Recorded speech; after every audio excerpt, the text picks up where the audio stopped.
മധുരമൊഴിയിലേക്ക് എല്ലാവർക്കും സ്നേഹസ്വാഗതം. നമ്മുടെ കുടുംബത്തെ മുഴുവൻ സ്വർഗമാക്കി തീർക്കാൻ മാലാഖമാരുടെയും ദൈവദൂതന്മാരുടെയും വിശുദ്ധരുടെയും അകമ്പടിയോടെയൊക്കെ നമ്മുടെ കുഞ്ഞുങ്ങൾ സ്വർഗോന്മുഖരായി യാത്ര ചെയ്യാനുള്ള ഏഞ്ചൽസ് ആർമി മിനിസ്ട്രിയുടെ ഒരു ചെറിയ പരിശ്രമം, അതാണ് മധുരമൊഴി. നമ്മെ സഹായിക്കാനായിട്ട് എത്തിയിരിക്കുന്നത് തൃശ്ശൂരിൽ നിന്നുള്ള പ്രിയപ്പെട്ട ആൻലിയേട്ടനും ജിൻസിയേച്ചിയുമാണ്. അവർക്ക് 5 മക്കളാണ്. സ്നേഹപൂർവ്വം നിങ്ങളെ പ്രോഗ്രാമിലേക്ക് സ്വാഗതം ചെയ്തുകൊള്ളുന്നു. നമ്മോടൊപ്പം കുറേ നാളുകൾക്ക് ശേഷം നമ്മുടെ പ്രിയപ്പെട്ട ഡെയ്സി ആൻറ്റി വന്നിട്ടുണ്ട്. ഡെയ്സി ആൻറ്റി തിരുവനന്തപുരത്ത് വരുന്നു. ഡെയ്സി ആൻറ്റി ഏഞ്ചൽസ് ആർമി മിനിസ്ട്രിയുടെ കൗൺസിലറും ഒത്തിരി കാര്യങ്ങൾ ചെയ്യുന്ന മിനിസ്ട്രി എന്നൊരാളാണ്. ആൻറ്റി സ്നേഹപൂർവ്വം മധുരമൊഴിയിലേക്ക് സ്വാഗതം ചെയ്തു കൊള്ളുന്നു. കുറേ നാളുകൾക്ക് മുമ്പ് കണ്ട മനോഹരമായൊരു വീഡിയോ ഉണ്ട്. ഒരച്ഛൻ്റെ പ്രസംഗമാണ്. അച്ഛൻ പ്രസംഗത്തിൻ്റെ മധ്യത്തിൽ നല്ലൊരു കഥ പറയുന്നുണ്ട്. കഥ ഇപ്രകാരമാണ്. ഒരു ദിവസം രാവിലെ, വിദേശത്ത് നടക്കുന്ന സംഭവമാണ്, ഒരു ദിവസം രാവിലെ ഒരു അമ്മാമ്മ ചെറിയ സഞ്ചിയൊക്കെ പിടിച്ചിട്ട് ഒരു ഇറച്ചിക്കടയിൽ ചെന്നിട്ട് കുറച്ച് ഇറച്ചി വാങ്ങാനായിട്ട് ചെല്ലുകയാണ്. അവിടെ ഒരു പട്ടാളക്കാരനും ഇറച്ചി വെട്ടുകാരനും തമ്മിൽ സംസാരിച്ചുകൊണ്ടിരിക്കുകയാണ്. അപ്പോൾ ഒരു അമ്മാമ്മ വന്നപ്പോൾ അവർ ബഹുമാനപൂർവ്വം തന്നെ അവരുടെ സംസാരം നിർത്തിയിട്ട് അമ്മാമ്മയിലേക്ക് തിരിഞ്ഞു, എത്ര കിലോ ഇറച്ചി വേണമെന്ന് ചോദിച്ചു. അപ്പോൾ അമ്മാമ്മ പറഞ്ഞു, കിലോ ഒന്നും വേണ്ട, കുറച്ച് ഇറച്ചി മതി, പൈസയൊന്നും തരാനില്ല, തണുപ്പൊക്കെ ആയതുകൊണ്ട് എൻ്റെ മക്കൾക്ക് കൊടുക്കാൻ വേണ്ടിയാണ്, അതുകൊണ്ട് ഇച്ചിരി ഇറച്ചി എനിക്ക് ചുമ്മാ തരണമെന്ന് പറഞ്ഞു, ഒരു ഭിക്ഷ പോലെയെങ്കിലും തരണമെന്ന് പറഞ്ഞു. ഇവർക്ക് ആദ്യം തമാശ, പിന്നെ ദേഷ്യം, പരിഹാസം, അങ്ങനെ ഇവർ വലിയ കാര്യം സംസാരിച്ചിടയ്ക്കാണ് കച്ചവടം നടത്താനായിട്ട് തിരിഞ്ഞു വന്നത്. എന്നിട്ട് അമ്മാമ്മ അപ്പോൾ പുള്ളി പറഞ്ഞു, ഇവിടെ അങ്ങനെ തരാനില്ലെന്ന് പറഞ്ഞു. അമ്മാമ്മ പറഞ്ഞു, മോനെ എൻ്റെ പൈസ ഇല്ല, അതിന് പകരം ഞാൻ നിനക്ക് വേണ്ടി ഒരു കുർബാന കണ്ട് കാഴ്ചവെക്കാമെന്ന് പറഞ്ഞു. അപ്പോൾ പുള്ളിക്ക് പരിഹാസമായി. പുള്ളി പറഞ്ഞൊരു കാര്യം ചെയ്യും, നിങ്ങൾ പോയി കുർബാനയെ കണ്ടിട്ട് വാ, അന്നേരം ഞാൻ ഇറച്ചിയെടുത്ത് വെക്കാമെന്ന് പറഞ്ഞു. എന്നിട്ട് ഈ അമ്മാമ്മ അങ്ങ് പോയി കഴിഞ്ഞപ്പോഴത്തേക്ക് ഈ പുള്ളി തമാശയ്ക്ക് തൊട്ടടുത്ത് പേപ്പർ എടുത്തിട്ട് ഐ ഹാഡ് എ മാസ് എന്ന്, ഞാൻ ഇന്നൊരു കുർബാന നിങ്ങൾക്ക് വേണ്ടി കണ്ടു എന്നൊരു ചെറിയ കുറിപ്പ് എഴുതി ആ ത്രാസിലിട്ടു. കട്ടിയ ത്രാസിന് ഒരു സൈഡിലിട്ടു. എന്നിട്ട് ആ സൈഡിൽ കിടന്ന ഒരു ഇറച്ചി എല്ലും കഷ്ണം എടുത്തിട്ട് അപ്പുറ സൈഡിലേക്ക് വെച്ചു. ഉറപ്പായിട്ട് പേപ്പർ വെക്കുമ്പോൾ ഈ എല്ലും കഷ്ണം ഇടുമ്പോഴത്തേക്ക് പേപ്പർ പൊങ്ങിപ്പോണമല്ലോ. പേപ്പറിൻ്റെ തട്ടിൽ ഒരനക്കം ഉണ്ടായില്ല. കുറച്ച് കഴിഞ്ഞ് ഈ പുള്ളിക്ക് ഒരു സ്വല്പം ക്യൂരിയോസിറ്റി വന്നുകൊണ്ട് പുള്ളി ചെറിയ ഇറച്ചി കഷ്ണം എടുത്ത് അതിന് മേളിലേക്ക് ഇട്ടു. പേപ്പറിൻ്റെ ഭാഗം അനങ്ങണില്ല, പേപ്പർ അതുപോലെ തന്നെ ഇരിക്കുകയാണ്. കുറച്ച് കഴിഞ്ഞ് ഈ പുള്ളി വലിയൊരു ഇറച്ചി കഷ്ണം എടുത്തിട്ടു. അങ്ങനെ കുറേ ഇറച്ചി കഷ്ണങ്ങൾ പോകുമ്പോൾ വെച്ച് അടുക്കിയിട്ടും ഈ സൈഡിൽ paper I had A mass എന്ന് എഴുതിയ ആ പേപ്പർ കഷ്ണം മാത്രം അനങ്ങുന്നു പോലുമില്ല. പുള്ളിക്ക് ഇച്ചിരി പേടി തോന്നി, നാണക്കേട് തോന്നി. ആകെ പുള്ളി ജാളിനായിട്ട് അതിൽ അന്നേരം അമ്മച്ചി കുർബാന കഴിഞ്ഞ് തിരിച്ചു വരുന്ന സമയമായി. അപ്പോൾ അമ്മച്ചിയോട് പറഞ്ഞു, അമ്മച്ചി ക്ഷമിക്കണം, ഞാനിങ്ങനെ തമാശയ്ക്ക് പറഞ്ഞതാണ്, പരിഹസിക്കാൻ വേണ്ടി പറഞ്ഞതാണ്, ഇപ്പോഴും അമ്മച്ചിയെ പറഞ്ഞ ഒരു കുർബാനയുടെ തട്ട് മാത്രം പൊങ്ങിയിരിക്കുന്നു പറഞ്ഞു. ഇതെല്ലാം കണ്ടിട്ട് പട്ടാളക്കാരൻ അവിടെ ഇങ്ങനെ തരിച്ചു നിൽപ്പുണ്ട്. എൻ്റെ പുള്ളി പറഞ്ഞു, അതുകൊണ്ട് ഞാൻ അമ്മച്ചിക്ക് വലിയൊരു മട്ടൺ പീസ്, വലിയൊരു മട്ടൻ്റെ കാല് തന്നെ തരാമെന്ന് പറഞ്ഞിട്ട് ബാക്കിയെല്ലാം ചെറിയ ഇറച്ചി കഷ്ണം എടുത്ത് മാറി വലിയൊരു മട്ടൺ പീസ് എടുത്ത് വെച്ചു. അത് വെച്ചിട്ടും തട്ടനങ്ങിയിട്ടില്ല. മറ്റേ തട്ട് അതുപോലെ തന്നെ നിൽക്കുകയാണ്. അന്നേരം പുള്ളി ക്ഷമ പറഞ്ഞു, അമ്മച്ചി ക്ഷമിക്കണം, ഞാൻ അമ്മച്ചി എല്ലാ ദിവസവും രാവിലെ കുർബാന, എനിക്ക് വേണ്ടി ഒരു കുർബാന കണ്ടിട്ട് ഇങ്ങോട്ട് വന്നോളൂ, എല്ലാ ദിവസവും അമ്മച്ചിക്ക് ഞാൻ ഒരു കിറ്റ് ഇറച്ചി തരുന്നതായിരിക്കും എന്ന് പറഞ്ഞു. അമ്മച്ചിയുടെ ഡെയിലി ആവശ്യത്തിന് വേണ്ടിയുള്ള ഇതെല്ലാം പറഞ്ഞ് അമ്മച്ചി ഇത് മേടിച്ചുകൊണ്ട് പോയി. സംഭവം കഴിഞ്ഞു. ഇയാൾ വലിയ വിശ്വാസിയൊക്കെ ആയി. ഇതെല്ലാം കണ്ടു നിന്ന ചെറിയ നിരീശ്വരവാദിയൊക്കെ ആയ പട്ടാളക്കാരനുണ്ട്. അദ്ദേഹത്തിൻ്റെ ജീവിതത്തിൽ മൊത്തം മാറ്റിമറിച്ചത്. അദ്ദേഹം ഇതെല്ലാം ഇച്ചിരി യുക്തിവാദിയൊക്കെ ആയിരുന്ന ആൾ ഇതെല്ലാം കണ്ട് തരിച്ചു നിൽക്കുകയാണ്. അത് കഴിഞ്ഞിട്ട് പിന്നെ ചരിത്രം പറയുന്നത്, ഈ അച്ഛൻ പ്രസംഗം പറയുന്നത് എങ്ങനെയാണ്, ഈ പട്ടാളക്കാരൻ എല്ലാ ദിവസവും മുടങ്ങാതെ കുർബാന കാണുന്ന ഒരാളായി മാറി. അദ്ദേഹത്തിൻ്റെ കുടുംബം മൊത്തം നവീകരിക്കപ്പെട്ടു. അതായത് 2 മക്കൾ അച്ഛന്മാരായി. ഒരാൾ ജെസ്യൂട്ട് അച്ഛനായി, ഒരാൾ സേക്രഡ് ഹാർട്ട് സഭയിൽ അച്ഛനായി. അദ്ദേഹം പറയാണ്, ഈ സേക്രഡ് ഹാർട്ട് സഭയിൽ അച്ഛനാണ് ഈ പ്രസംഗം പറയുന്നത് ഈ ഞാൻ. എൻ്റെ അപ്പൻ്റെ മാനസാന്തര കഥയാണ് ഞാൻ നിങ്ങളോട് പറഞ്ഞുകൊണ്ടിരിക്കുന്നത്. പ്രിയപ്പെട്ടവരെ, ഇന്നത്തെ നമ്മുടെ മധുരമൊഴി ചെറിയ സംസാര വിഷയം തന്നെയാണ് വിശുദ്ധ കുർബാനയാണ്. എന്നാൽ വിശുദ്ധ കുർബാന അല്ല കേട്ടോ നമ്മുടെ വിഷയം. നമ്മുടെ വിശുദ്ധ കുർബാന എന്ന വിഷയം മധുരമൊഴി നമ്മൾ 3-4 എപ്പിസോഡുകളിൽ ചർച്ച ചെയ്തതാണ്. മാതാപിതാക്കളുടെ വിശുദ്ധ കുർബാന അർപ്പണം എങ്ങനെ മക്കളെ വിശുദ്ധിയിലേക്ക് വരാനായിട്ട് സഹായിക്കുന്നു, അതാണ് നമ്മൾ ഇന്നത്തെ സംസാര വിഷയം. മാതാപിതാക്കൾ വിശുദ്ധിയോടും തികഞ്ഞ ഒരുക്കത്തോടും കൂടി വിശുദ്ധ ബലി അർപ്പിക്കാനായിട്ട് പോകുന്നത് എങ്ങനെ കുഞ്ഞുങ്ങളെ സ്വാധീനിക്കുന്നു, അവരുടെ വിശുദ്ധമായ ജീവിതത്തിൽ എത്രമാത്രം സ്വാധീനം ചെലുത്തുന്നു, അതാണ് നമ്മുടെ സംസാര വിഷയം. നമുക്ക് നമ്മുടെ കുടുംബത്തിൽ നിന്ന് തുടങ്ങാം. നിങ്ങളുടെ കുടുംബത്തിലെ നിങ്ങളുടെ വിശുദ്ധ ബലി അർപ്പണങ്ങളും ഉറപ്പായിട്ട് ഞാൻ വിശ്വസിക്കുന്നു നിങ്ങൾ ഒരിക്കലും കുർബാന മുടക്കാത്ത ദമ്പതികളാണെന്ന്. നിങ്ങളുടെ മക്കൾ അതുപോലെ തന്നെ ആയിരിക്കും എന്നുള്ളത്. അപ്പോൾ നിങ്ങളത് പങ്കുവയ്ക്കാമോ? ഞാൻ ആദ്യത്തെ ഒരു കുർബാന അനുഭവം ശരിക്കും കിട്ടുന്നത് ഞങ്ങൾ ചെന്നൈയിലായിരുന്നപ്പോഴായിരുന്നു. ചെന്നൈയിൽ ഞങ്ങൾ കുർബാന പോകണം എന്നൊരാഗ്രഹമുണ്ട്, എന്നാൽ എവിടെയാണ് പോവുക എന്നറിയില്ല. താമസം മാറി ചെന്നപ്പോൾ ഞങ്ങൾ അതിന് മുന്നേ ഡൽഹിയിലായിരുന്നു. ഞങ്ങൾക്ക് കിട്ടുന്ന ഒരു സാഹചര്യങ്ങളുണ്ടായിരുന്നു. ഇവിടെ വന്നപ്പോൾ കിട്ടാൻ സാഹചര്യങ്ങളില്ല. അപ്പോൾ അന്വേഷിക്കാൻ തുടങ്ങി. ഒന്നെങ്കിൽ നമുക്ക് ഇംഗ്ലീഷ് മാസ് കിട്ടണം, അല്ലെങ്കിൽ മലയാളം. തമിഴ് നമുക്ക് അങ്ങോട്ട് മനസ്സിലാവാൻ തുടങ്ങിയിട്ടില്ല. അപ്പോൾ അന്വേഷിച്ച് പിടിച്ച് വന്നപ്പോൾ കുറേ അകലെ ഒരു 12-13 കിലോമീറ്റർ മാറിയിട്ട് ഒരു ചെറിയൊരു ഓൾഡ് ഏജ് ഹോം കൺസ്ട്രക്ട് ചെയ്യുന്നുണ്ട്. അവിടെ ഒരു അച്ഛൻ ഉണ്ട് എന്ന് മാത്രം അറിയാം, അവിടെ കുർബാന ഉണ്ടോ എന്നൊന്നും അറിയില്ല. അപ്പോൾ ഞങ്ങൾ തപ്പി ആ ഒരു സ്ഥലത്തേക്ക് ചെന്നപ്പോൾ റോഡ് സൈഡിൽ കാറ് ഇട്ട് ഒരു കഷ്ടി ഒരു കിലോമീറ്ററോളം നടന്നാലാണ് ഈ ഒരു ഓൾഡ് ഏജ് ഹോമിലേക്ക് എത്തുള്ളൂ. അത് പാടത്തു കൂടെ നടക്കണം, അല്ലാണ്ട് വഴികളൊന്നും ആ സമയത്ത് ആയിട്ടില്ല. ഞങ്ങൾ പോയി ചെന്നു, അച്ഛനെ കണ്ടു. അച്ഛൻ അവിടെയുണ്ട്, അച്ഛൻ അവിടെ താമസിച്ച് കൺസ്ട്രക്ഷൻ കാര്യങ്ങളൊക്കെ നോക്കുന്നുണ്ട്. പക്ഷെ അച്ഛൻ അവിടെ കുർബാന ചെല്ലുന്നില്ല. അച്ഛൻ കുർബാന ചെല്ലുന്നത് വേറെ സ്ഥലങ്ങളിൽ പോയിട്ടാണ് കുർബാന ചെല്ലുന്നത്, അവിടെ ആരും വരാത്തതുകൊണ്ട്. അപ്പോൾ ഞങ്ങൾ വന്നപ്പോൾ അച്ഛന് ഭയങ്കര സന്തോഷമായി. അച്ഛൻ പറഞ്ഞു, ഞാൻ എല്ലാ ദിവസവും നിങ്ങൾക്ക് വേണ്ടി കുർബാന ചൊല്ലി തരാം. അതെ. അപ്പം ഞങ്ങളുടെ ഒരു ഫാമിലി, ഞങ്ങൾ 2 പേര് ആദ്യം ഞങ്ങൾ സ്റ്റാർട്ട് ചെയ്യുന്ന സമയത്ത് ഞങ്ങളുടെ 2 മക്കളും ഞങ്ങൾ 2 പേരും, ഞങ്ങൾ 4 പേരായിരുന്നു സ്ഥിരമായിട്ട് കുർബാനയ്ക്ക് പോകുന്നത്. അതെ, ഞങ്ങൾക്ക് വേണ്ടി മാത്രം കുർബാന ചെല്ലുന്ന. അതൊരു ഭയങ്കര ടച്ചിങ് ആയിട്ടുള്ള ഒരു സംഭവമായിരുന്നു. കാരണം വെച്ച് കഴിഞ്ഞാൽ അത്രമാത്രം എനിക്ക് വേണ്ടി മാത്രം കുർബാന ചെല്ലപ്പെടുന്ന ഒരു അവസ്ഥ. അത് ഒത്തിരി കുർബാനയോട് ഒത്തിരി അടുത്ത് നിന്ന് കൂടാനും, അല്ലെങ്കിൽ ഒത്തിരി അടുത്ത് നിന്ന് കുർബാനയെ വീക്ഷിക്കാനൊക്കെ പറ്റിയപ്പോൾ കുർബാനയിൽ നമുക്ക് കുർബാനയില്ലാതെ ഒരു ജീവിതം എന്നുള്ളത് ചിന്തിക്കാൻ പോലും പറ്റാത്തൊരവസ്ഥയായി. എനിക്ക് തോന്നുന്നു അന്ന് മുതലാണ് ഒരു കുർബാന മുടക്കുമ്പോൾ ഒരു വേദന ഫീൽ ചെയ്യാൻ തുടങ്ങുന്നത്. അതുവരെ എന്ന് പറഞ്ഞാൽ ഒരു ദിവസം മുടങ്ങിയാ കുഴപ്പമില്ല എന്നുള്ളതായിരുന്നു. പക്ഷെ ഇപ്പോൾ ഒരു ദിവസം മുടങ്ങുമ്പോൾ അയ്യോ മുടങ്ങിയല്ലോ, ആ ദിവസം മുഴുവനും ഒരു അസ്വസ്ഥത വരുന്നതായിട്ട്. ഞാൻ പറഞ്ഞല്ലോ, ഞങ്ങൾക്ക് ഇത്രയും 12-13 കിലോമീറ്റർ യാത്ര ചെയ്തിട്ടാണ് ഈ ഒരു സ്ഥലത്തേക്ക് എത്തുന്നത്. അപ്പോൾ ഞങ്ങൾ ഈ 3ാമത്തെ ആളുടെ ഡെലിവറിയുടെ ആ ഒരു സമയമായപ്പോൾ പോലും, സമയത്തിൻ്റെ വളരെ അടുത്തായ സമയം പോലും ഞങ്ങൾ അവിടെ യാത്ര ചെയ്യായിരുന്നു. യാത്ര ചെയ്യണത് കാറിൽ പോകണമെങ്കിൽ ഒത്തിരി നല്ല റോഡുകളൊന്നല്ല, ഒത്തിരി റഫായിട്ടുള്ള റോഡുകളാണ്. അപ്പോൾ ആള് പറയും സിറ്റുവേഷനിൽ പോലും മുടക്കാറില്ലായിരുന്നു. കാറിന്റെ അടിയൊക്കെ ഇങ്ങനെ ഓരോ സ്ഥലത്തൊക്കെ തട്ടി നമ്മൾ ഇറങ്ങി എങ്ങനെയുണ്ടെന്നൊക്കെ നോക്കി എന്നിട്ട് വേണം പിന്നെ പോകാനായിട്ട്. പിന്നെ കുറച്ച് പാടത്തക്കടെയൊക്കെ നടന്ന് നമ്മൾ അങ്ങനെ എത്തിപ്പോ മഴയായാൽ പിന്നെ ഒരു രക്ഷയില്ല. എവിടെയെങ്കിലൊക്കെ ഇട്ട് പിന്നെ നമ്മള് വടി കുത്തിപ്പിടിച്ച് നടക്കുന്നുള്ള അവസ്ഥ, അതുപോലത്തെ ഒരു ചെളിയൊക്കെ പറഞ്ഞോണ്ടിരിക്കുമ്പോഴത്തേക്ക് പണ്ട് ഇതേ സീറ്റിലിരുന്നുകൊണ്ട് നമ്മുടെ ബോബച്ചൻ ചേട്ടൻ പറഞ്ഞാൽ പാലയിലുള്ള ബോബച്ചേട്ടൻ വന്ന് പറഞ്ഞ സംഭവം ഞാൻ ഓർക്കുന്നുണ്ട്. എനിക്കൊന്ന് ഈ 17-27 വർഷമായിട്ട് ഇതുവരെ ബോബച്ചേട്ടൻ ഒറ്റ കുർബാന മുടക്കിയിട്ടുള്ളത്. അതിൻ്റെ അനുഭവം പറയുന്നതാണ്. ബോബച്ചൻ്റെ ഭാര്യ പറഞ്ഞതാണ്, ബോബച്ചൻ നടുവേദന പിടിച്ച് കിടന്ന സമയത്ത് നടക്കാതെ വയ്യ, എന്നിട്ട് റോബോട്ട് പോകുന്നവരാണ് ഇങ്ങനെ വഴിക്കൂടി നടക്കുന്നത്. ആൾക്കാരൊക്കെ ചിരിക്കുകയാണ്, ഈ മനുഷ്യൻ എവിടെ പോകുന്നതാണ്, എന്നാലും ഒരിക്കലും കുർബാന മുടക്കത്തില്ല. തുടർന്നോളൂ. അപ്പോൾ ഞങ്ങൾ കുഞ്ഞിൻ്റെ ആ ഡെലിവറിക്ക് ശേഷം ഉള്ളൊരു സംഭവം എന്ന് പറഞ്ഞു കഴിഞ്ഞാൽ, ഞങ്ങൾ പെട്ടെന്ന് എനിക്ക് ലീവിൻ്റെ പ്രോബ്ലം ഉണ്ട്, മക്കളുടെ സ്കൂളുണ്ട്. അത് കാരണം ഒരു 10-35-40 ദിവസം ആകുമ്പോഴേ ഭാര്യയും മക്കളും ഒക്കെ തിരിച്ചു പോകുന്നു. അത് കഴിഞ്ഞിട്ട് ഞങ്ങൾ വീണ്ടും ഈ പരിപാടി ആവർത്തിക്കുകയാണ്. അപ്പോൾ അവിടെ ഇൻമേറ്റ്സിനെ, അതെ, ഈ ഇൻമേറ്റ്സിനെ നോക്കുന്ന ഒരു 1-2 സിസ്റ്റേഴ്സ് ഉണ്ട്. മോളെ അവിടേക്ക് വരേണ്ട ആവശ്യമുണ്ടോ, ഒരു 40 ദിവസം മതിയോ, നമുക്ക് 3 മാസം കഴിഞ്ഞിട്ടൊക്കെ നീ വന്നാൽ പോരെ, ഭർത്താവ് വരട്ടെ. അപ്പൊ അവള് സമ്മതിക്കുന്നില്ലേ. കാരണം ഇതില്ലാത്ത ഒരു ജീവിതം എന്ന് പറഞ്ഞ കുറിച്ച് ഞങ്ങൾക്ക് ചിന്തിക്കാനായിട്ട് പറ്റാത്ത ഒരു അവസ്ഥയിലേക്ക് ഞങ്ങൾ വന്നു. നമുക്കിനി നമ്മുടെ ആന്റിയിലേക്ക് ഒന്ന് പോവാം. ആന്റി ഉറപ്പായിട്ട് ഒരു ദിവികാരണത്തിന് വലിയൊരു ഭക്ത തന്നെയാണ്. വിശുദ്ധ കുർബാനെ അഭയം ഗമിച്ചെടുക്കുന്ന ആൾ തന്നെയാണെന്ന് എനിക്കറിയാം. അപ്പോൾ ആന്റി വരുമ്പോൾ എപ്പിസോഡ് നമുക്ക് മനോഹരമായിട്ട് പങ്കുവെച്ച് തന്നിട്ടുള്ളതാണ്. ആന്റിയുടെ കുടുംബത്തിന് നമ്മൾ ഇന്നത്തെ ചോദിച്ച് വ്യത്യാസമുണ്ടല്ലോ, നിങ്ങളുടെ മാതാപിതാക്കളുടെ ദിവികാരുടെ അനുഭവങ്ങൾ എങ്ങനെ മക്കളെ ആ ഫോർമേഷനിൽ എങ്ങനെ സഹായിച്ചു എന്ന് പറയാമോ? എന്നെ കല്യാണം കഴിച്ചപ്പോഴത്തേന് എനിക്ക് ഭയങ്കര എൻ്റെ ഹസ്ബൻഡിൻ്റെ കുർബാനയോടുള്ള ആ ഒരു ഡിറ്റാച്ച്മെൻ്റ് കണ്ട് എനിക്ക് ഭയങ്കര അങ്ങ് ഡിസപ്പോയിൻറ്റഡ് ആയിപ്പോയായിരുന്നു. കാരണം ഞാനെന്ന് വെച്ചാൽ കല്യാണത്തിന് മുമ്പ് ഞാൻ വളർന്ന സ്ഥലത്ത് ഞായറാഴ്ച മാത്രമേ കുർബാനയുള്ളൂ. അപ്പം എല്ലാ ഞായറാഴ്ചയും മഴയാണേലും തണുപ്പാണേലും ശരി, എക്സ്ട്രീം കോൾഡ് അവിടെ, എന്നാലും ഞാൻ പോവും. മഴയാണെങ്കിൽ റെയിൻകോട്ടൊക്കെ വലിച്ചിട്ട് സൈക്കിളും എടുത്തുകൊണ്ട് കൊച്ചിലേ തൊട്ട് എനിക്ക് ആ ഞായറാഴ്ച കുർബാന മുടങ്ങാൻ എനിക്ക് പറ്റത്തില്ല. അത് അങ്ങനെയുള്ള ഒരാൾ കല്യാണത്തിന് ശേഷം നോക്കുമ്പോൾ ഹസ്ബൻഡിന് ഒരു താല്പര്യമില്ല. ഒരു ഞായറാഴ്ച ആയപ്പോൾ ഞാൻ പറഞ്ഞു, ചേട്ടാ പള്ളിയിൽ പോവാം. അപ്പോൾ പള്ളിയില്ല, മഴക്കാലത്തോ? മഴക്കാലം തീരട്ടെന്ന് പറയും. മഴക്കാലം തീർന്നു കഴിയുമ്പോഴത്തേന് ചൂടുകാലമായി. ചൂടുകാലത്ത് പറയും, ഭയങ്കര ചൂടാണ്, ഇപ്പോൾ പോകാൻ പറ്റിയാലെന്ന്. അങ്ങനെ ഒരു ഭയങ്കര എനിക്ക് വിഷമമാണ്. ഞാൻ മുട്ടേ നിന്ന് പ്രാർത്ഥിക്കാൻ, പക്ഷേ എനിക്കൊന്നും വേറൊന്നും വേണ്ട, ഈ പുള്ളിയെ ഒന്ന് പള്ളിയിൽ കയറ്റണം, ഇത് മാത്രമേ ഉള്ളൂ എന്ന് പറഞ്ഞു. പക്ഷെ കർത്താവ് ഇതെല്ലാം പ്രാർത്ഥന കേട്ടു.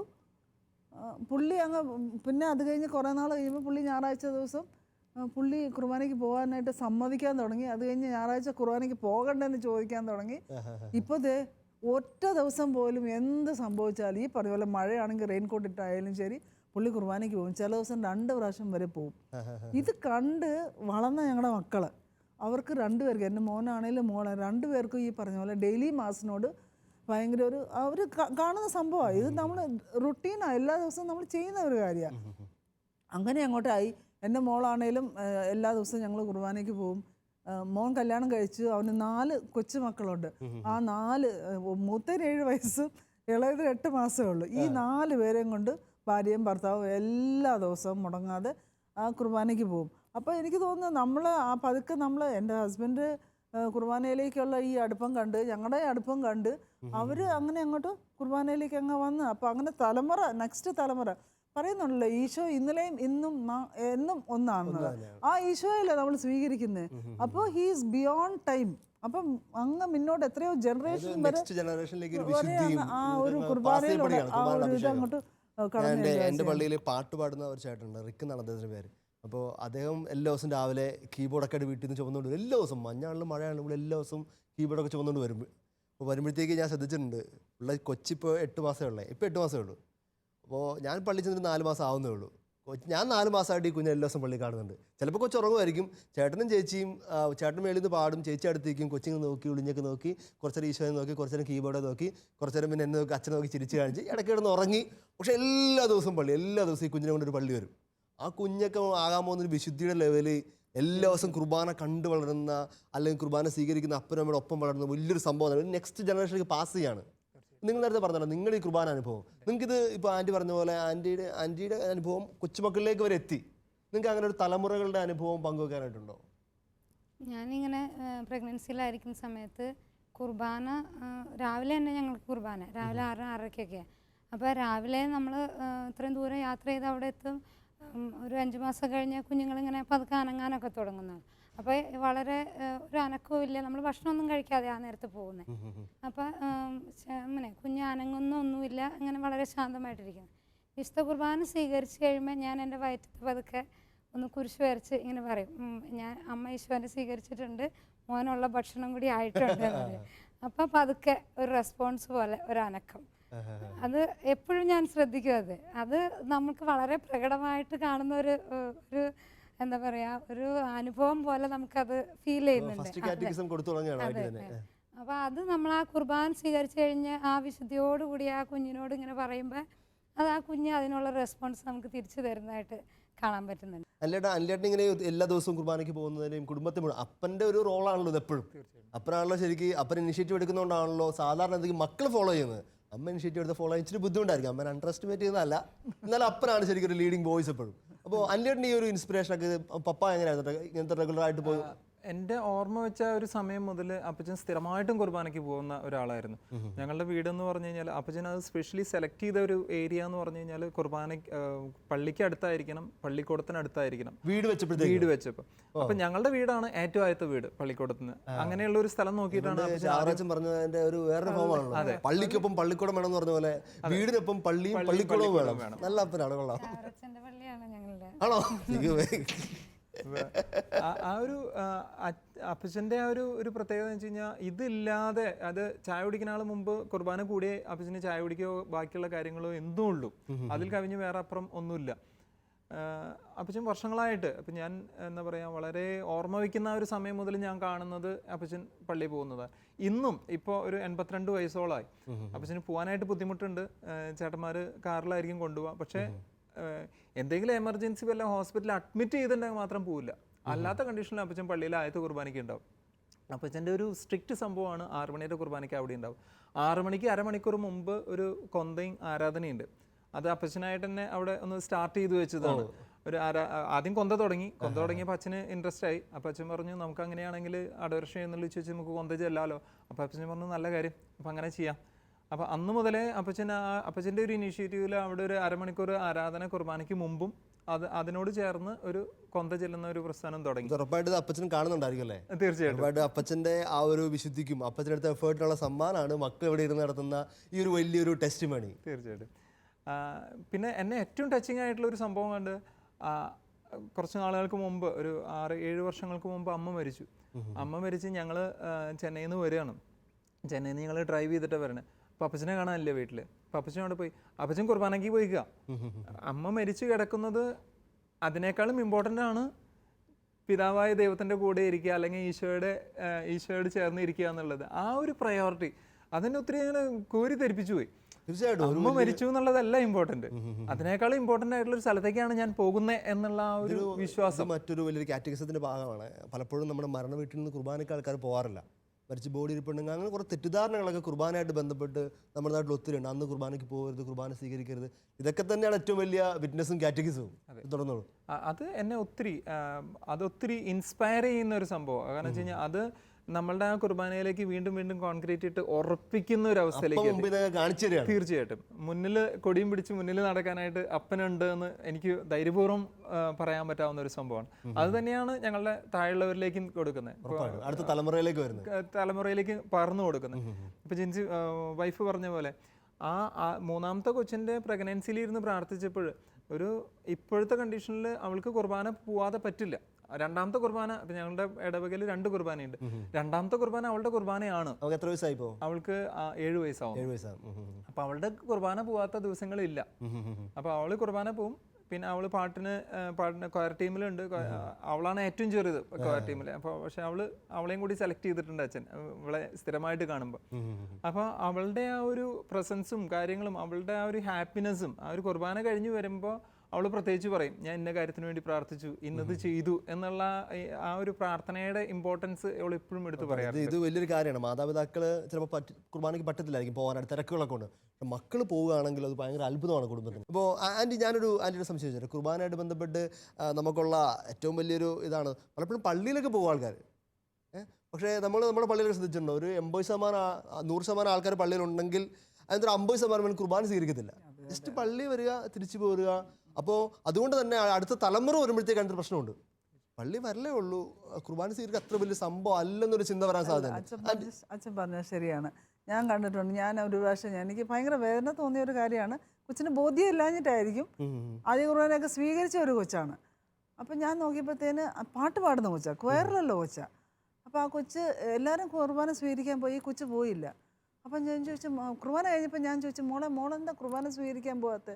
അത് ആൻറ്റി ഞാൻ ഇന്ന് കുളിച്ചില്ല അതുകൊണ്ടാണ്. കുളിക്കാത്തതുകൊണ്ടാണ്. അത്രയും നിസ്സാര ഒരു ചെറിയ കാര്യം കൊണ്ട് വേണ്ടാന്ന് വെച്ചത്. അപ്പം എനിക്ക് പെട്ടെന്ന് ഓർമ്മ വന്നത്, ഞാനാണെങ്കിൽ എനിക്ക് ചെറിയ ലഘുഭാവങ്ങളൊക്കെ ഉണ്ടെങ്കിൽ പോലും ഞാൻ പറയാം, എൻ്റെ ഈശോ ഞാൻ ഈ തെറ്റ് ചെയ്തു, പക്ഷെ എനിക്ക് ഭയങ്കര സങ്കടമുണ്ട് അത് ചെയ്തതിൽ. പക്ഷെ എനിക്ക് നിന്നെ സ്വീകരിക്കാതെ, കുർബാനയ്ക്ക് വന്നിട്ട് നിന്നെ സ്വീകരിക്കാതെ എനിക്ക് പോകാൻ പറ്റത്തില്ല. അതുകൊണ്ട് ഞാൻ സ്വീകരിക്കുക. എന്നിട്ട് നമ്മൾ ആദ്യമേ പ്രാർത്ഥിക്കുമല്ലോ, എനിക്ക് യോഗ്യതയില്ല, നീ വന്നാൽ എനിക്ക് സൗഖ്യം കിട്ടും, നീ ഒരു വാക്ക് പറഞ്ഞാൽ മതി. ലത്തീക്രമത്തിൽ മനോഹരമായ പ്രാർത്ഥനകളുണ്ടല്ലോ. ആദ്യം കുർബാന തുടങ്ങുമ്പോൾ തന്നെ നെഞ്ചത്തിടിച്ച് പ്രാർത്ഥിക്കുക, എൻ്റെ വീട് എൻ്റെ വീട് എൻ്റെ വീട്. സിറമലബാർ കുർബാനയിലാണെങ്കിൽ കുർബാനത്തിന് തൊട്ട് മുമ്പ് വരും അനുതാപ ശുശ്രൂഷയുണ്ട്. അതായത് ഇത് ആൻറ്റി പറഞ്ഞു വരുന്നത് വളരെ പ്രധാനപ്പെട്ട ഒരു കാറ്റഗിസം പോയിന്റാണ്. അതായത് പലപ്പോഴും നമ്മൾ പള്ളി വന്നിട്ട് പല ആൾക്കാരും കുർബാന സ്വീകരിക്കാതെ പോകുന്നത് ചെറിയ തെറ്റിദ്ധാരണ ഉണ്ടാകും. കുഞ്ഞു പാവമൊക്കെ ഉണ്ടെങ്കിൽ അയ്യോ ഈശ്വരനെ സ്വീകരിക്കാൻ പറ്റുമോ? ഒരു കുഴപ്പമില്ല, സ്വീകരിക്കണം. നമ്മുടെ ചെറിയ പാപങ്ങൾ തമ്പുരാണ്ട് ഏറ്റു പറഞ്ഞിട്ട് അത് ലൈസൻസായിട്ട് കരുതരുത്. നമ്മൾ മാരകമായ പാപങ്ങളിലാണെങ്കിൽ ഉറപ്പായിട്ട് നമ്മൾ കുമ്പസാരിച്ചിട്ടേ നമ്മൾ കുർബാന സ്വീകരിക്കാവൂ. ലഘുപാപങ്ങളുടെ അവസ്ഥകളാണെങ്കിൽ കുർബാനയ്ക്കുള്ളിൽ തന്നെ അത് ക്രമപ്പെടുത്തിയിട്ടുണ്ട് ഈ പാപങ്ങൾ ഏറ്റുപറയാനുള്ള അവസരങ്ങൾ. പക്ഷെ പലപ്പോഴും സാത്താൻ നമ്മളെ അങ്ങ് കൺഫ്യൂഷൻ ആക്കും. നമുക്ക് ആവശ്യമില്ലാത്ത കുറ്റബോധം തന്നിട്ട് നമ്മളെ പറഞ്ഞു പഠിപ്പിക്കും, വേണ്ട വേണ്ട വേണ്ട നീ പാവിയാണ്. അടുത്ത തന്നെ കുർബാന സ്വീകരിച്ച അവൻ്റെ ആധിപത്യം നമ്മുടെ ശരീരത്തിൽ നിന്ന് ഇറങ്ങിപ്പോവുകയാണ്. എപ്പോഴും ആഗ്രഹിക്കുന്നത് നമ്മൾ വിശുദ്ധ ബലിക്ക് വരുമ്പോൾ നല്ല ഒരുക്കത്തോടെ വരണം. അത് പ്രധാനപ്പെട്ട കാര്യം. നമ്മൾ പ്രത്യേകിച്ച് മക്കളെയൊക്കെ പറഞ്ഞ് പഠിപ്പിക്കേണ്ട കാര്യമാണ്. കുർബാനയ്ക്ക് രാവിലെ നമ്മൾ തട്ടി എഴുന്നേപ്പിച്ച് പിള്ളേർ പള്ളി വിടുമായിരിക്കും. പക്ഷെ എത്രമാത്രം പ്രിപ്പയർ ചെയ്ത് അവർ പള്ളിയിലേക്ക് പോകുന്നത്, എത്രമാത്രം ഒരുങ്ങി അവർ ഈശോനെ സ്വീകരിക്കാൻ വേണ്ടി ചെല്ലുന്നത്, അത് പ്രധാനപ്പെട്ട കാരണം. ഈശോ വരാൻ റെഡി ആയിട്ടിരിക്കുവാണെങ്കിലും പള്ളിയൊക്കെ നമ്മൾ അൾത്താരയൊക്കെ വെള്ള തുണി വെച്ചും പൂവൊക്കെ വെച്ച് അലങ്കരിക്കുന്ന പോലെ നമ്മുടെ ഹൃദയമാകുന്ന അൾത്താര ഏറ്റവും വൃത്തിയായിട്ട് അലങ്കരിച്ച് സ്വീകരിക്കണ്ടേ. അപ്പം അത് കുഞ്ഞുങ്ങളെ പ്രിപ്പയർ ചെയ്ത് പഠിപ്പിക്കണം. നിങ്ങളങ്ങനെ കുഞ്ഞുങ്ങളെ എന്തെങ്കിലുമൊക്കെ കുർബാനയ്ക്ക് വേണ്ടി ഒരുക്കാറുണ്ടോ? കുർബാനയ്ക്ക് പോകുമ്പോഴോ കുർബാനയ്ക്ക് നിൽക്കുമ്പോഴോ ഒക്കെ അങ്ങനെ എന്തെങ്കിലും? ഞാൻ മൂന്നാമത്തെ ആള് ഈ 7 വയസ്സുകാരി ഇടയ്ക്കിടയ്ക്ക് കുർബാന, കൊച്ചു പിള്ളേരല്ലേ, അവരിങ്ങനെ പുറകിലേക്ക് നോക്കുക, സൈഡിലേക്ക് നോക്കുക, ഇതൊക്കെ സാധാരണയാണ്. അപ്പം ഞാൻ 1-2 പ്രാവശ്യം ഇങ്ങനെ കണ്ടു കഴിഞ്ഞപ്പോൾ മോളോട് പറഞ്ഞു, മോളെ നമ്മൾ ഈശോനെ കാണാനും ഈശോയുടെ ബലിയർപ്പണത്തിലേക്കുമാണ് നമ്മൾ പോകുന്നത്. അച്ഛനെടുക്കുന്ന ഈശോനെയാണ്, ഈശോയുടെ രക്തവും ശരീരമൊക്കെയാണ്, അങ്ങനെ എന്നൊന്ന് അവളോട് പറഞ്ഞ് മനസ്സിലാക്കി കൊടുത്തു. അപ്പോൾ അവൾ പറഞ്ഞു, ശരി അമ്മ, ഞാൻ ഇനി തിരിഞ്ഞൊന്നും നോക്കുന്നില്ല, ഞാൻ ശരിക്കും നിൽക്കാമെന്നൊക്കെ പറഞ്ഞു പോയി. അത് കഴിഞ്ഞ് ഈശോനെ ഉയർത്തുന്ന നേരത്ത് നന്നായി പ്രാർത്ഥിക്കണം, കൈകുപ്പി നിൽക്കണം എന്നൊക്കെ പറഞ്ഞു വിട്ടു. അത് കഴിഞ്ഞ് കുർബാനയൊക്കെ കഴിഞ്ഞ് ഇവൾ വന്ന് എന്നോട് പറയാ, ഞാനിന്ന് അമ്മ പറഞ്ഞതെല്ലാം ഓർത്തു, എന്നിട്ട് ഞാൻ ഓരോരുത്തർക്ക് വേണ്ടി ഞാൻ പ്രാർത്ഥിച്ചു. ചിലപ്പോൾ ഇങ്ങനെ അടുത്ത് നിൽക്കുന്ന കൊച്ചു എന്നെ ഇങ്ങനെ തോണ്ടി എൻ്റെ നെറ്റൊക്കെ പിടിച്ച് വലിക്കുകയൊക്കെ ചെയ്യാറുണ്ട്. അപ്പം ഞാൻ അവൾക്ക് വേണ്ടി ഞാൻ പ്രാർത്ഥിച്ചു എന്നൊക്കെ പറഞ്ഞ് അവളിങ്ങനെ എന്നോട് നന്നായിട്ട്, അപ്പം നമ്മൾ ഈ പറഞ്ഞു കൊടുക്കുന്ന അവരെ നന്നായി ഇൻഫ്ലുവൻസ് ചെയ്യുന്നുണ്ട്. അങ്ങനെ ഇതുപോലെ തന്നെ ഞങ്ങൾ ചെയ്യുന്ന ഒരു കാര്യം എന്ന് വെച്ച് കഴിഞ്ഞാൽ, ഞങ്ങൾക്ക് ഭക്ഷണത്തിൻ്റെ സമയത്ത് അല്ലെങ്കിൽ പ്രാർത്ഥനയുടെ കഴിഞ്ഞിട്ടുള്ള ഒരു സമയം, ആ ഒരു സമയം ഞങ്ങൾ കുർബാനയെക്കുറിച്ച് ചിലപ്പോൾ ഒരു ഡിസ്കഷനുകളൊക്കെ, എല്ലാ ദിവസങ്ങളല്ല പക്ഷേ റിപ്പീറ്റഡ്ലി ആ ഒരു ഡിസ്കഷൻ നടക്കുമായിരിക്കും. കുർബാനയിൽ ഈശോ എഴുന്നള്ളിയ പ്രത്യക്ഷപ്പെട്ടിട്ടുള്ള സംഭവങ്ങൾ അല്ലെങ്കിൽ എന്തെങ്കിലും കുഞ്ഞു കുഞ്ഞു കാര്യങ്ങൾ റിപ്പീറ്റഡ്ലി പറഞ്ഞു കൊടുത്തു. അത് ആ ഒരു ഇൻഫർമേഷൻ കിട്ടുന്നത് അവരുടെ ഉള്ളിൽ എല്ലാം കൂടി ഒരു ദിവസം പറഞ്ഞു കൊടുത്താൽ എല്ലാം ഉള്ളി കയറണമെന്നൊന്നും. വളരെ പ്രധാനപ്പെട്ട ഒരു കാര്യമാണ്. നമ്മുടെ വീട്ടിലൊക്കെ ഒരു ആത്മീയമായ സംവാദവും ഒരു എന്തെങ്കിലുമൊക്കെ ഡിസ്കഷൻസ് ഒക്കെ വരുവാണ്, കുഞ്ഞുങ്ങൾക്ക് കുറച്ചുകൂടി ഒരു ഇൻഫർമേഷൻ കിട്ടും. തീർച്ചയായിട്ടും. അപ്പോൾ ആ ഒരു സംഭവം അവരുടെ ഉള്ളിൽ കുറേശ്ശെ കയറുന്നു. ആ ഒരു സംഭവം അവരുടെ ഉള്ളിൽ ഇപ്പം നമുക്ക് ഇപ്പോൾ പ്രത്യക്ഷത്തിൽ കാണാനായിട്ട് പറ്റുന്നുണ്ട്. ഇതുപോലെ തന്നെ ഞങ്ങളൊരു ഇടവക വൈദികം പറഞ്ഞൊരു കാര്യം ഞാൻ പ്രത്യേകമായിട്ട് ഓർക്കുന്നുണ്ട്. കാസയിൽ നമ്മൾ കാണുന്നത് വീഞ്ഞ് ഒഴിക്കുന്നു, ആ വീഞ്ഞ് തിരുരക്തമായി മാറുന്നു. അതിൽ വേറെ പ്രത്യേകിച്ചൊന്നും നമ്മൾ ആഡ് ചെയ്യുന്നില്ല. അപ്പം അച്ഛൻ പറയാം, അല്ല, അതിൽ ആഡ് ചെയ്യേണ്ടത് നിങ്ങളുടെ ഇൻറ്റൻഷനാണ്. ഇൻറ്റൻഷൻ കുർബാനയുടെ ആദ്യം മുതൽ ആ കുർബാന ഉയർത്തുന്നു വരെയുള്ള സമയങ്ങളിൽ ഇൻറ്റൻഷൻസ് ഇട്ടിട്ട് നമ്മളുടെ എല്ലാ കാര്യങ്ങളും ഈശോയോട് പറഞ്ഞ് ആ കാസം നമ്മൾ നിറയ്ക്കണം.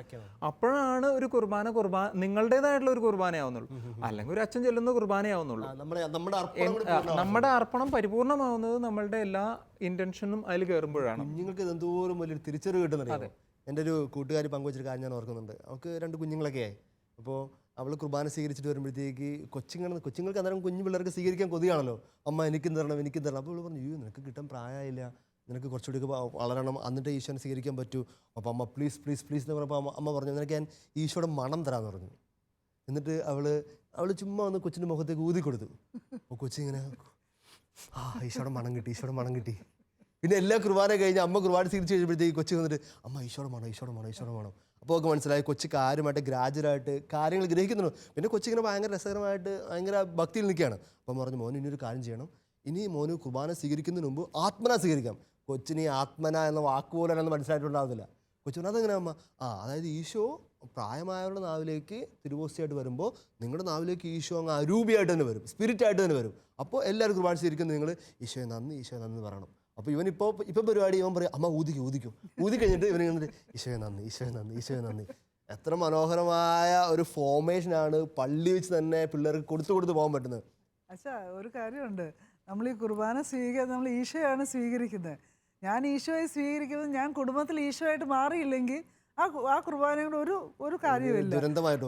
അത് ശരിക്കും ദുരന്തമായിട്ട് എനിക്കറിയാം. എൻ്റെ ഒരു അനുഭവം ഞാൻ പറയാം. എൻ്റെ ഒരു ക്ലോസ് ഫ്രണ്ടാണ്.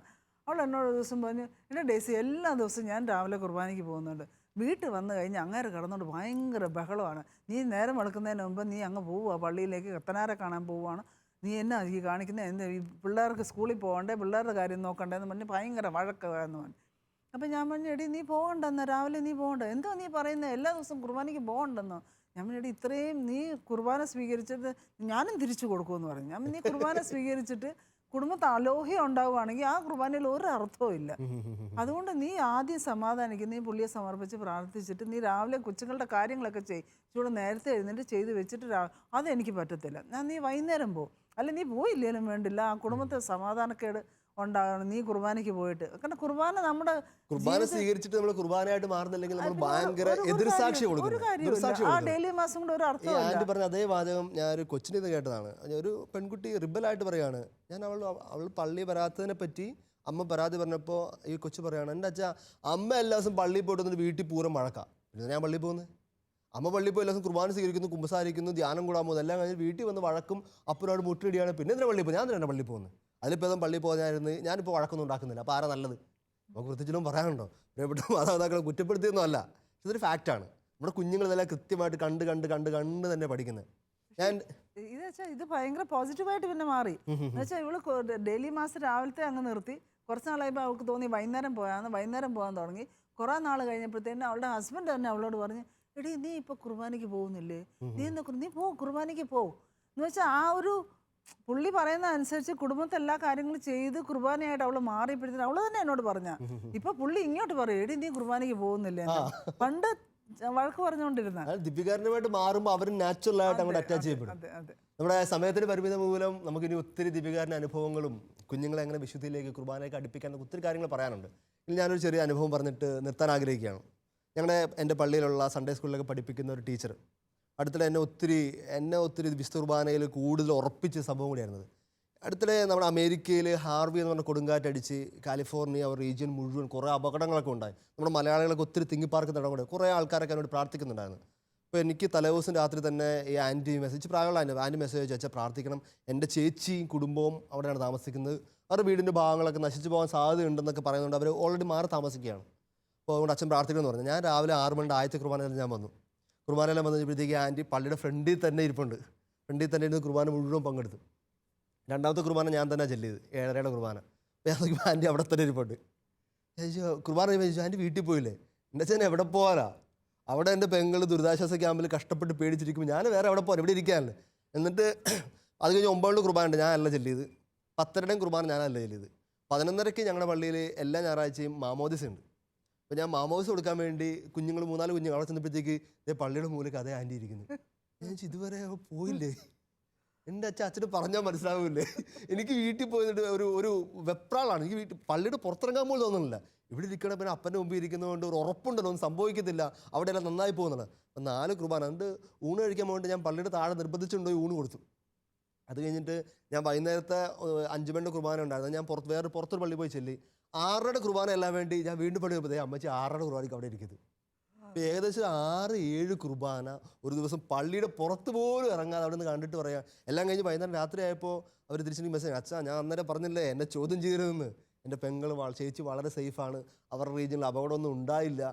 ഇതിൽ കൂടുതലൊക്കെ എനിക്ക് ഞാൻ കർത്താവിനോട് എന്നെ നന്ദി പറയേണ്ടത്. അങ്ങനെ 6-7 കുർബാന അങ്ങനെ സ്വീകരിക്കാൻ ഒരു കുഴപ്പമില്ല. നമുക്കിങ്ങനെ പ്രത്യേക അതായത് അതൊരു ശീലമാക്കേണ്ട ആവശ്യമൊന്നുമില്ല. ചില പ്രത്യേക അതായത് നമ്മൾ പങ്കെടുക്കുന്ന എത്ര കുർബാനകളിൽ വേണമെങ്കിലും നമുക്ക് കുർബാന സ്വീകരിക്കാനുള്ള ഒരു അവകാശമുണ്ട്. അതും വലിയൊരു തെറ്റിദ്ധാരണയാണ്. പലപ്പോഴും രണ്ടാമത്തെ കുർബാനയാണെന്ന് പറഞ്ഞ് കുർബാന സ്വീകരിക്കാതെ മാറിയിരിക്കുന്നവരെ ഞാൻ കണ്ടിട്ടുണ്ട്.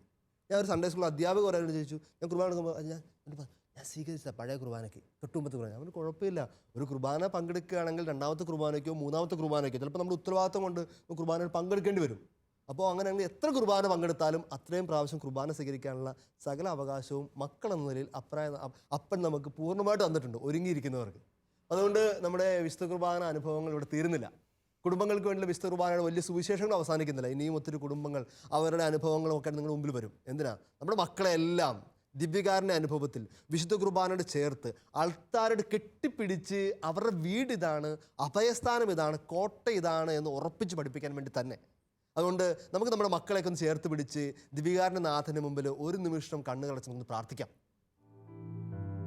കർത്താവായ ഈശോയെ, ദിവ്യകാരുണ്യ നാഥനെ, ഞങ്ങൾക്ക് വേണ്ടി ഒരു അപ്പത്തുണ്ടിലേക്ക് ഇറങ്ങി വന്നവനെ, ഞങ്ങൾ ഹൃദയമാകുന്ന അൾത്താരിൽ വസിക്കാനായിട്ട് ഒരപ്പമായിട്ട് ഞങ്ങളിലേക്ക് ഇറങ്ങി കുഞ്ഞായി വരാൻ കൃപ കാണിച്ചവനെ, ഞങ്ങൾ സ്തുതിക്കുന്നു, ആരാധിക്കുന്നു, നന്ദി പറയുന്നു. ഞങ്ങളുടെ ദുർമാതൃകൾ കൊണ്ട് ഞങ്ങളുടെ മക്കൾക്ക് കിട്ടാതെ പോയ ഏതെങ്കിലും വലിയ കൃപകളുടെ മണിക്കൂറുകൾ ഉണ്ടെങ്കിൽ തമ്പുരാൻ ഈ നിമിഷം നിറച്ചു കൊടുക്കണമെന്ന് പ്രാർത്ഥിക്കുന്നു. ഓരോ ബലിയും ഞങ്ങൾ അർപ്പിക്കുമ്പോൾ അത് വരും തലമുറകൾക്കുള്ള വലിയ സമ്മാനങ്ങളാണ് ഞങ്ങൾ അറിയുന്നു.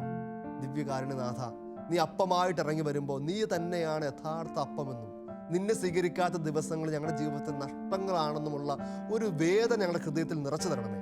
അങ്ങനെ എന്നും നിന്റെ ദിവ്യകാരുണ്യ മേശയിലേക്ക് ഓടി വരാൻ, ഞങ്ങളുടെ മക്കൾ താല്പര്യപൂർവ്വം നിന്നെ സ്വീകരിക്കാൻ, ദിവ്യകാരുണ്യമായി തീരാൻ, ഞങ്ങളുടെ വീടുകളൊക്കെ ചെറിയ അൾത്താരകളും ദേവാലയങ്ങളുമായിട്ട് മാറിത്തീരുവാൻ, ഞങ്ങളൊക്കെ ചലിക്കുന്ന ദിവ്യകാരുണ്യങ്ങളായി തീരുവാൻ, സാക്ഷ്യങ്ങളായി തീരുവാൻ ഞങ്ങൾ കൃപ തരണമേ.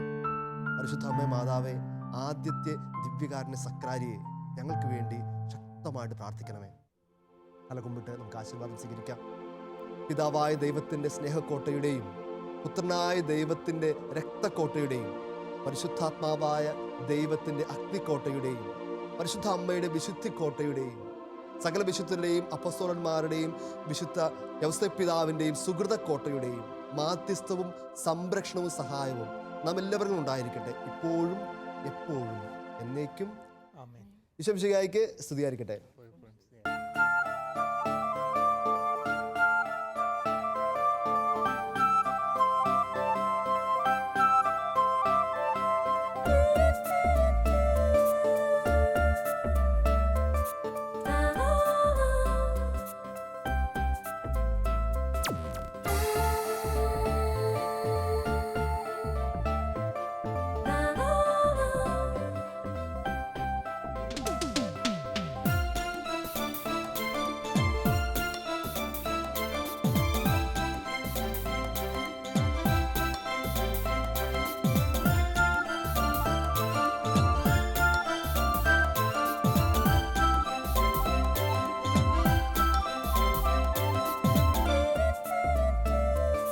മധുരമൊഴി